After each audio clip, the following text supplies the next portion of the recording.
ایک سوال تھا، کیا بندہ استقبال رمضان کے روزے رکھ سکتا ہے؟ یعنی کہ خصوصی رمضان المبارک کی آمد پہ رمضان المبارک کے استقبال کے لیے رمضان سے 1-2 دن پہلے رمضان کے استقبال کے لیے روزے رکھ سکتا ہے؟ تو محترم بھائیو، خصوصی رمضان المبارک کی آمد پہ رمضان المبارک کے استقبال کے لیے رمضان سے 1-2 دن پہلے روزہ رکھنا ہرگز جائز نہیں ہے، لیکن وہ بندہ روزہ رکھ سکتا ہے جو پہلے روٹین کے ساتھ روزے رکھتا آ رہا ہے۔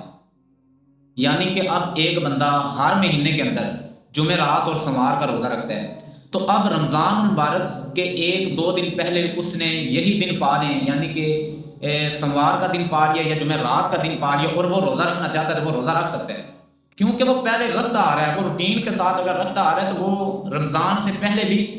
1-2 دن پہلے بھی روزہ رکھنا چاہتا ہے تو رکھ سکتا ہے۔ لیکن خصوصی طور پہ رمضان المبارک کی آمد پہ رمضان کے استقبال کے لیے 1-2 دن پہلے روزہ رکھنا وہ ہرگز جائز نہیں ہے۔ جیسا کہ حضرت ابو ہریرہ رضی اللہ تعالیٰ عنہ بیان کرتے ہیں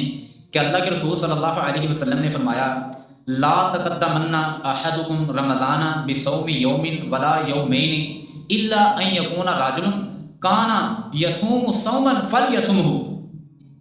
تم میں سے کوئی شخص رمضان سے پہلے 1-2 دن روزہ نہ رکھے،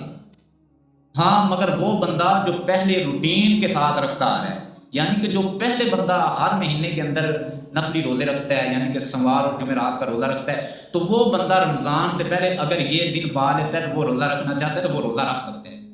باقی اگر کوئی بندہ نفلی روزے رکھنا چاہتا ہے تو وہ نصف شعبان سے پہلے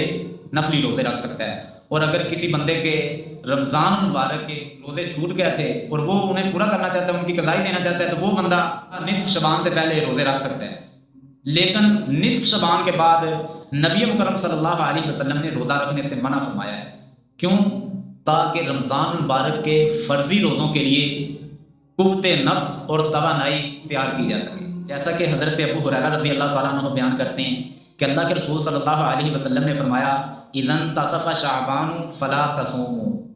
جب نصف شعبان گزر جائے تو روزہ مت رکھو، روزہ نہ رکھو۔ اب اگرچہ اس حدیث کو بعض علماء، بعض محققین جیسا کہ امام احمد بن حنبل رحمہ اللہ نے کمزور قرار دیا ہے، لیکن بعض علماء اصل نے اس حدیث کو حسن صحیح بھی قرار دیا ہے۔